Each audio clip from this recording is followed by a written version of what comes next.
Ya, jumpa lagi dengan saya Cornelius Sarungu. Kali ini kita akan membahas mengenai daftar pustaka ya. Nah, daftar pustaka itu adalah salah satu bagian yang wajib ada di dalam sebuah skripsi dan juga paper ya, daftar pustaka. Nah, alur prosesnya seperti ini.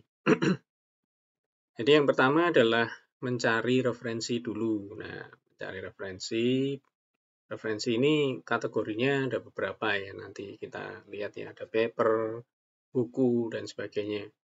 Kemudian rekam referensi dan atributnya. Selalu buat satu catatan gitu ya.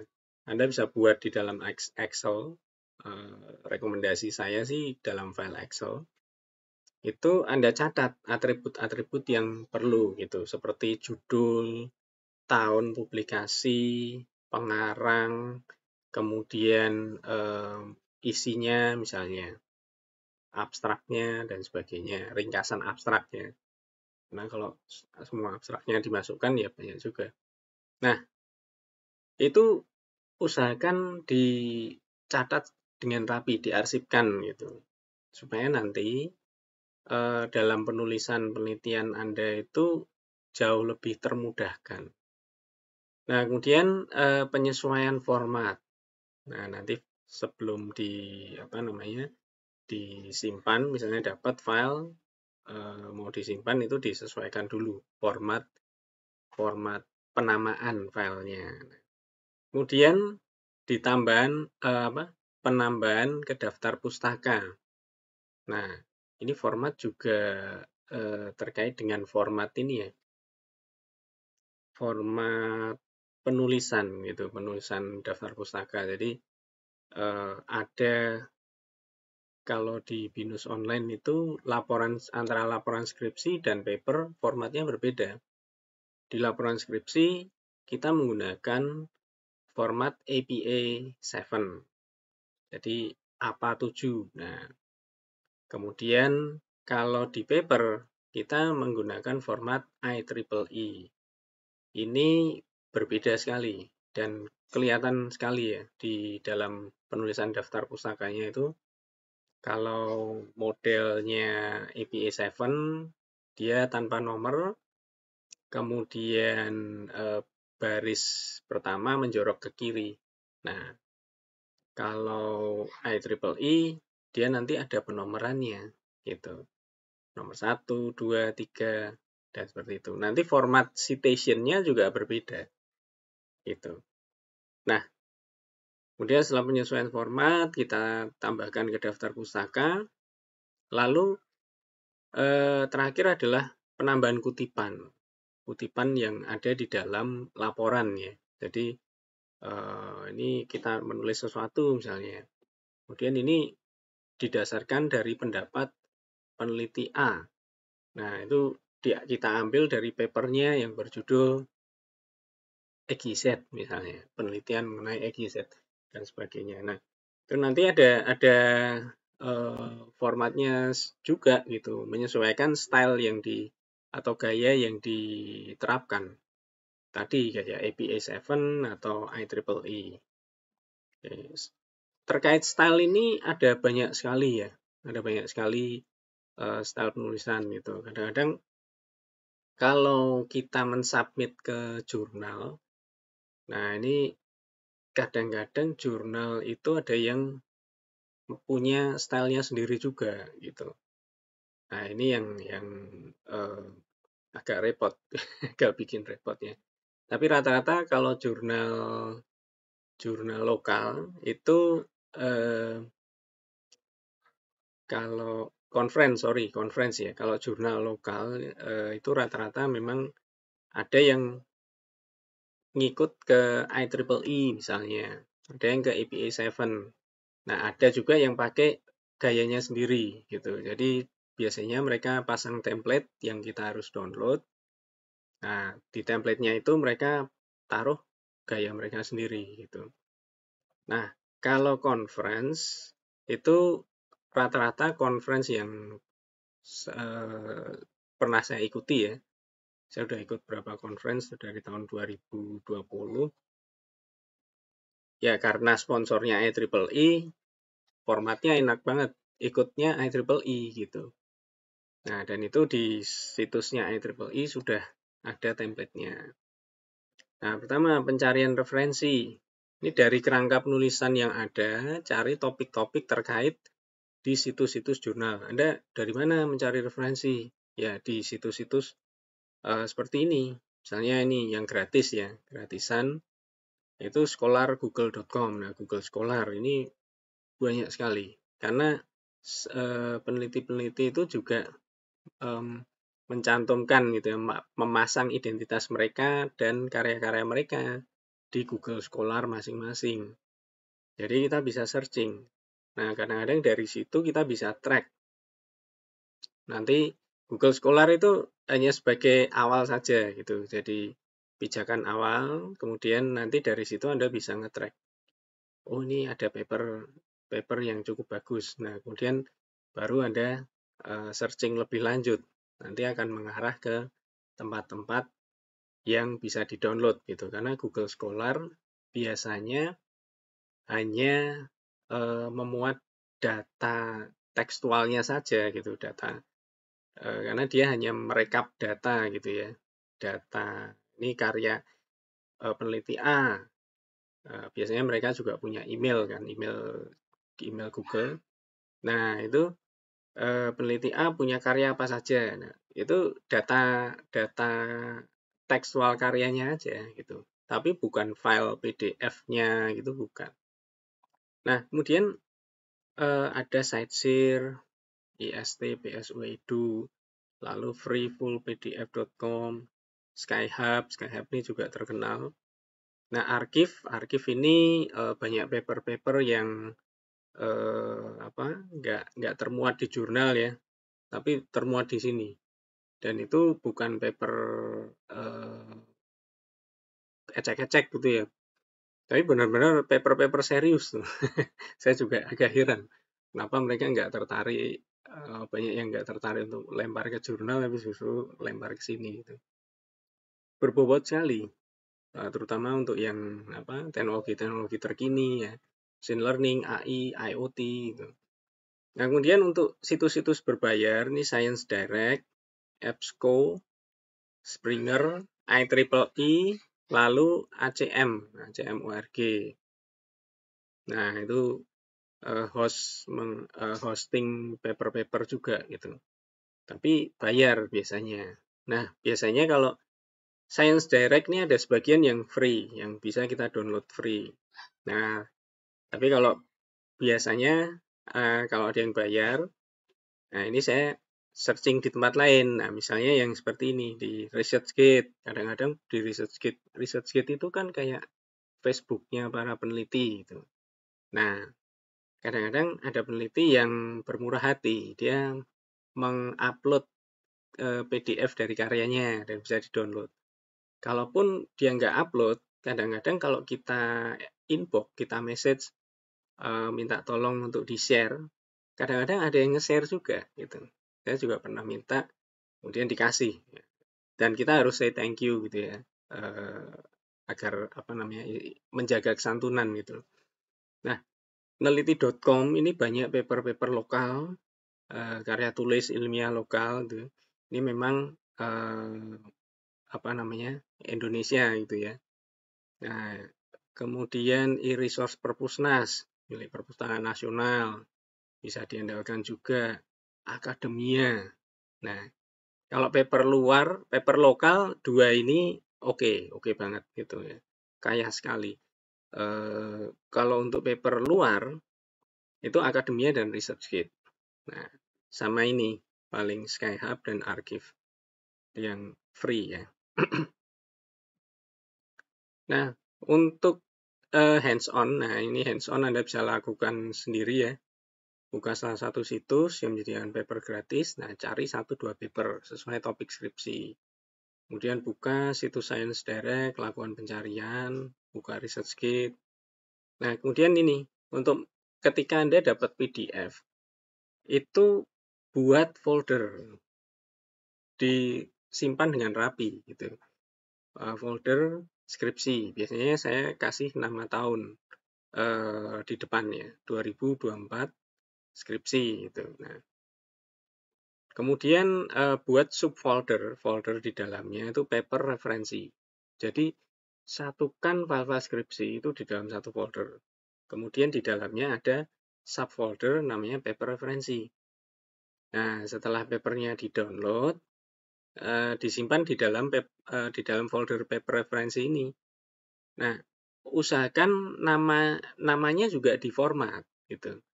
Nah, formatnya gimana? Tahun, penulis, ini pakai garis bawah ya, tahun, penulis, sama judul paper. Ini memudahkan untuk pengarsipan, gitu, pengarsipan secara fisik ya. Nah, usahakan ketika kita memasang satu referensi di daftar pustaka, cari dokumen aslinya, gitu, PDF-nya, soft copy-nya ya, gitu. Nah, kemudian terkait bobot referensi. Urutan bobot referensi ini ada tingkat-tingkatannya nih. Paper penelitian yang dimuat di jurnal itu biasanya sangat-sangat dihargai lebih gitu ya. Nomor 1 lah. Paper dari book chapter ini, nah juara 2. Tingkat berikutnya. Kemudian paper dari conference ini oke juga, tapi biasanya bobotnya agak enteng nih. Gitu, dibanding dari paper penelitian yang dimuat di jurnal. Nah, kemudian paper dari majalah terkemuka. Nah, misalnya Harvard Business Review itu juga oke juga. Misalnya tulisannya papernya Pak Michael Porter yang dimuat di HBR, Harvard Business Review. Nggak bisa diremehkan itu. Karena itu acuan utama gitu. Michael Porter itu kan guru besar, salah satu guru besar strategi dunia yang bahkan di aliran pemikirannya mengenai strategi juga digunakan sebagai acuan oleh BINUS juga gitu. Nah, itu nggak bisa dipandang enteng gitu. Terus nanti kita ada mahasiswa yang memasang gitu ya.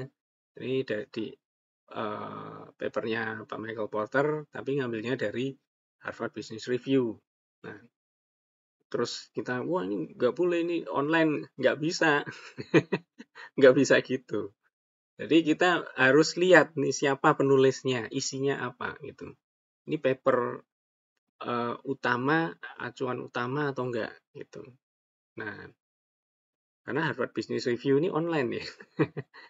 Nah, dan karena gini, apa namanya, artikel yang online ya, artikel blog itu bobotnya memang dianggap sangat rendah. Nah, kelas bawah gitu, referensi kelas bawah dianggapnya. Nah, tapi kalau situsnya Harvard Business Review nggak bisa kita pandang sebelah mata, ya kan.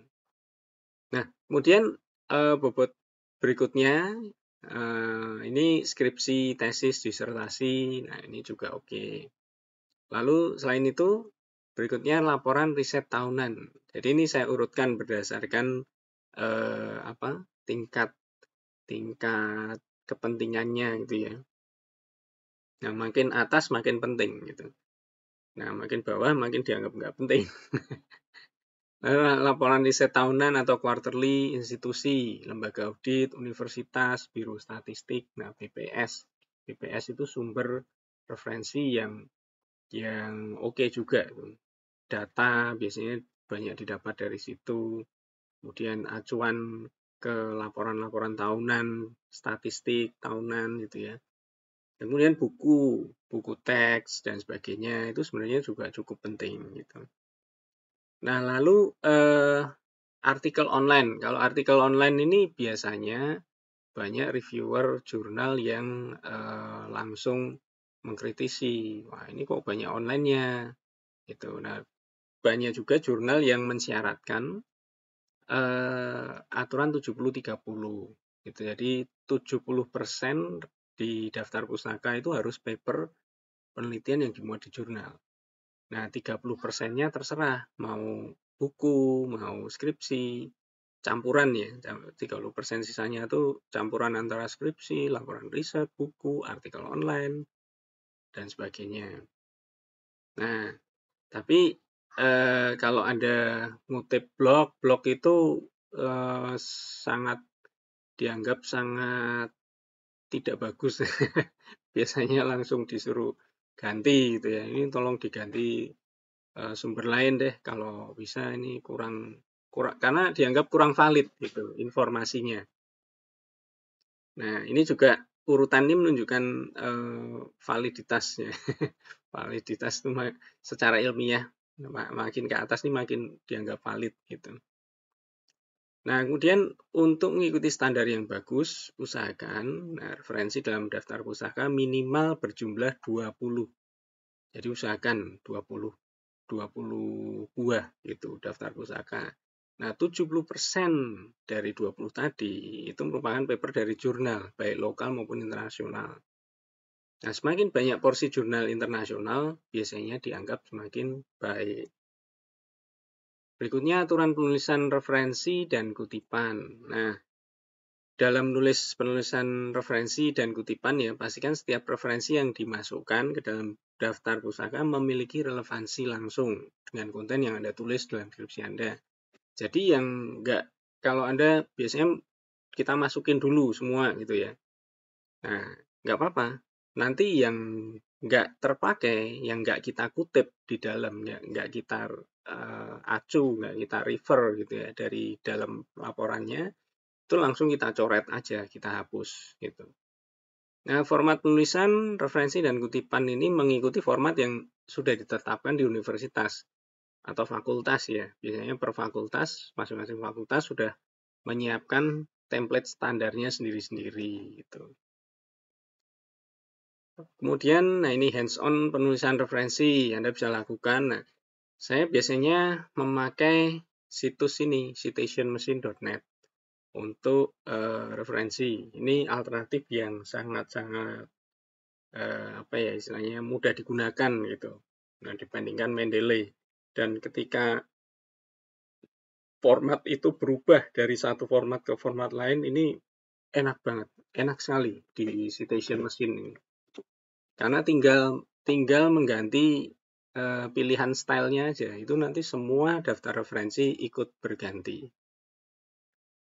Kemudian, nah ini Anda bisa ikutin satu-satu ya, buat akses ke sini dulu, citationmachine.net, bikin user atau bikin akun, kemudian create list, referensi, kita bisa membuat daftar gitu ya, atau folder atau grup kayak semacam di YouTube tuh playlist gitulah.